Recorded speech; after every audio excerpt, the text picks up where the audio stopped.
Nantucket sailing ship out for one goal: to find the white whale!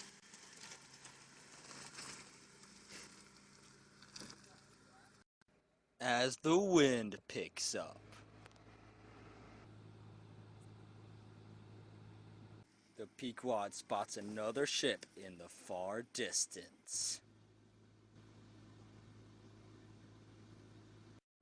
From the manned mastheads aboard the ship, the Pequod can tell they have encountered a fellow whaling ship. However, as the wind is against them, the Pequod cannot sail to greet them. Thus, the crew must resort to interpreting the signal of the whaling ship. Like the Marines, the American whaling ships have signals collected in a book in order to recognize each other on the ocean.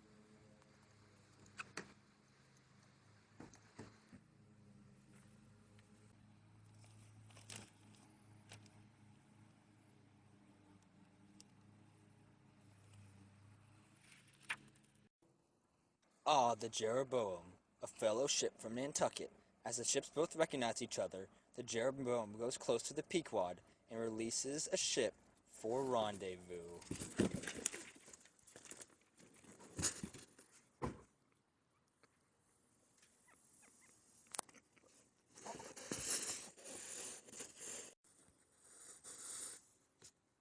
While the seas were rough, the Pequod and the Jeroboam ship are able to adequately communicate.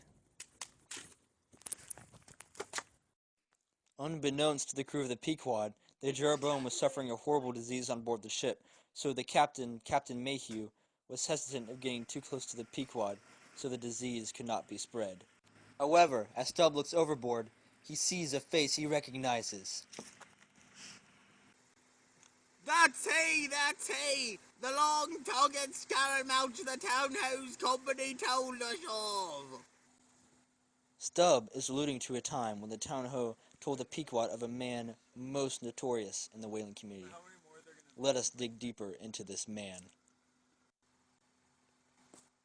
He had been nurtured in the crazily emphatic Shakers community, where he became a prophet.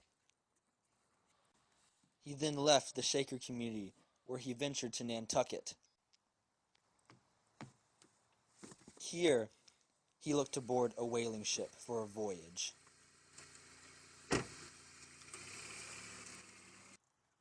Having just left Nantucket, however, he went suddenly crazy and claimed he was the Archangel Gabriel.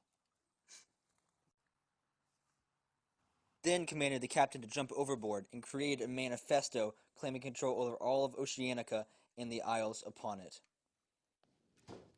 The intensity and earnestness in which this man believed he was Gabriel was enough to convince a majority of the ignorant crew. The Captain Mayhew intended to dispose of him at the nearest port, since Gabriel did not heed to his commands whatsoever. However, as Gabriel had many fearful disciples among the crew, they went to Mayhew demanding Gabriel stay aboard lest they desert at the nearest port.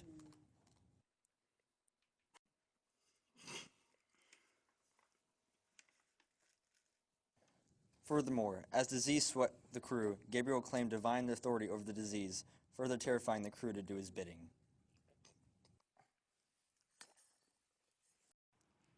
With the story told, the crew now knew the man they faced. I fear not thy epidemic, man! Come on board! Think of the fevers, yellow and bilious. Beware of the horrible plague. Gabriel, thou must either... Oh no, a wave! Oh no, a wave! Hast thou seen the white whale?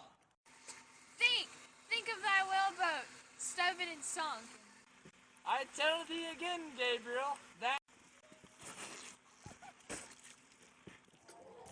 As the ship finds its place after being hit by a wave once again, Gabriel finds himself eyeing a sperm whale head, which Stubb killed earlier in the voyage, with apprehensiveness.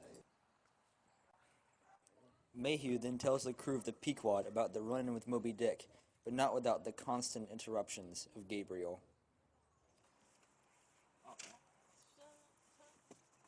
However, not long after the Jeroboam's voyage from Nantucket, Gabriel warned against the slaying of the white whale, claiming it as the Shaker god incarnate. Incarnate? More like carnivore. Why not you on this thought? I know many of you are asking, who is Gabriel? Why did Melville make Gabriel a shaker? Why does Gabriel, who claims to be an archangel, also claim to be shaker? I didn't know angels could shake! Well, the answer is this. The Shakers were a Protestant sect in the 1800s who were very religious. The reason Melville decided to make Gabriel a shaker is because the Shaker doctrine relies heavily on faith, fitting in to the book's theme of predestination. Sounds like somebody's been doing an awful lot of shaking. Salt shaking. When Gabriel calls Moby Dick a shaker god, it not only shows the mysterious divinity of the whale, but also the theme that everyone has a higher authority above them. It also shows that Ahab's quest is like wrestling with God, and hints that the quest might not end so well. But what about this Jeroboam? What's a Jeroboam? Well, I'm glad you asked. Well, in the Bible, Jeroboam was a king of northern Israel who chose to worship idols over God. He ignored the prophet Ahiah's warnings. As a result of ignoring the prophet, the house of Jeroboam fell. In the chapter, Captain Mayhew of the Jeroboam largely ignores Gabriel's spouts of prophecy, causing a disease to fester on the ship and the entire ship to suffer as a whole. Now that you have some background on this chapter, let's return to the Pequod's voyage. Hopefully it won't take 2 years to return. 2 years after the remark by Gabriel of the divinity of Moby Dick, a crew member, Harry Macy, spots the white whale from the masthead.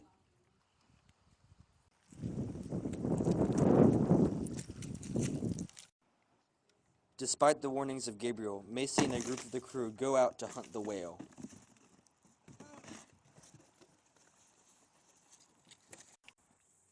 As the white whale surfaces, it smites Macy from the deck of the ship, and he flies 50 yards into the water and dies. However, not a single chip of wood from the boat nor a hair on the head of the crew was harmed.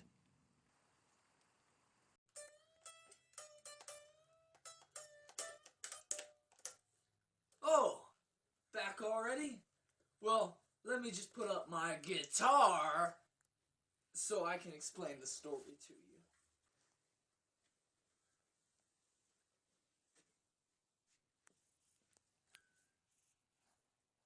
Now, Gabriel's prophecy did come to pass, as he who challenged the whale did violently perish. Considering that Gabriel thought Moby Dick was a god, as well as most of the crew members that he convinced this judgment on Macy does seem like God's judgment.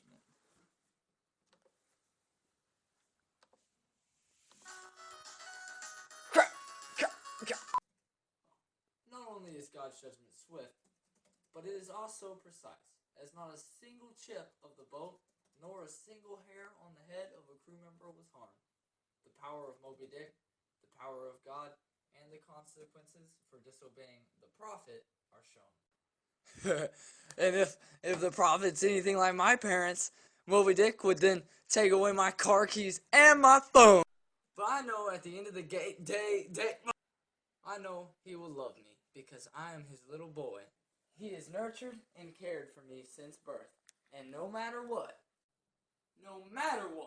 he will always love me. Now back to... Hey, shut the camera off and turn it off! Shut the camera off, save a battery. Now it's not. Shut off. Once the crew learned of the death of Macy and the prophecy which Gabriel professed, it strengthened the terror of the crew members and solidified their belief in his proclamations.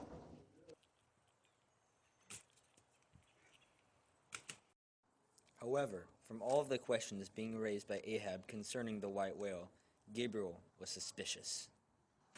Do you wish to hunt the white whale? Oi! Think of the blasphemer, dead and down there.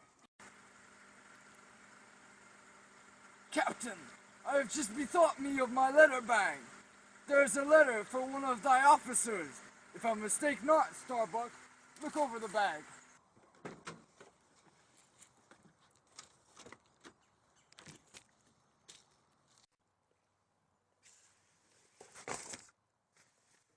The letter that is found for the Jeroboam is old and moldy. The postman for such a letter might have been death itself. Canst not read it? Give it to me, man. Aye, aye, it's but a dim scrawl. What is this?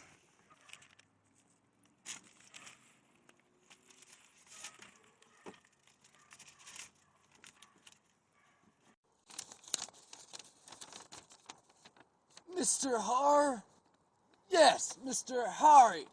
A woman's penny hand, I'll wager, must be the man's wife.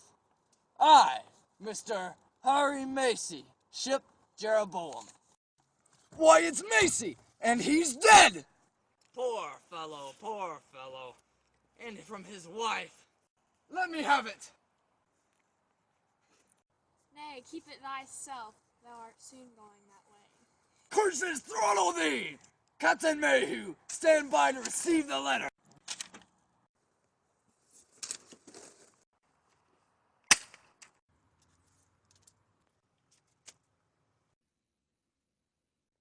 Haha! Yes, Ahab, that was weird. Now let's dissect this story. So, Starbuck retrieves the letter for the Jeroboam, finding a letter from Macy. However, Macy is dead. And sorry. This means the letter is a dead letter, or a letter that is never delivered to its recipient, cause he's dead. This highlights Melville's seeming perplexion with dead letters, as one of his short stories, Bartleby, the Scrivener, deals with a lawyer who works in a dead letter office. The fact that the Jeroboam's letter becomes a dead letter shows that Macy entered a state of unknown. And Gabriel, rejecting this letter, shows that he doesn't want this unknown to be pierced. In this way, the older notion that when sailors die, they go almost to a limbo is shown, but not necessarily supported by Melville. The negative connotation in which this notion is shown shows Melville's disagreement with this notion. Furthermore, when Gabriel throws the letter back to the feet of Ahab, this foreshadows that Ahab will soon follow Macy. To the bottom of the ocean! Okay, guys, looks like our time's almost over. I know I've had a lot of fun. And you have too.